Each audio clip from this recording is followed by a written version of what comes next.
de circuit.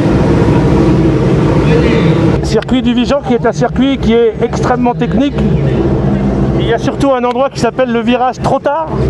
Ce virage, il s'appelle le virage trop tard. C'est-à-dire que beaucoup de gens pensent que c'est plus loin, mais non, c'est avant le virage. Donc ils freinent trop tard et ils vont très loin. On est dans une Pescarolo école. C'est pas une vraie voiture de course, c'est une voiture pour faire des baptêmes. La voiture de course, elle fait 650 chevaux. Celle-là ne fait que 360 chevaux. Bon, ça roule à 260.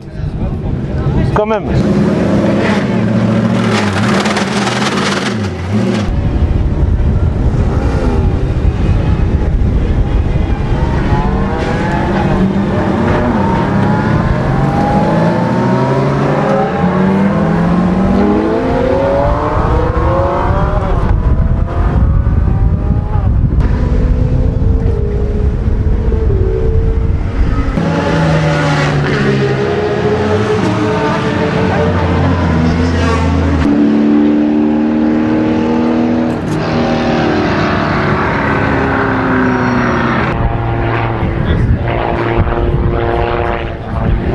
C'est parti, messieurs.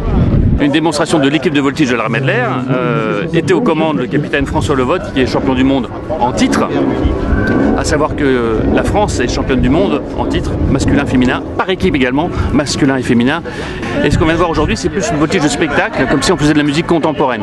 Donc c'est des figures qui n'existent pas dans le manuel, qu'on essaye de créer, d'inventer. C'est une voltige sportive avant tout, donc on prend beaucoup de facteurs de charge, hein. On parle de G, les gens connaissent un petit peu ou plus ou moins les G.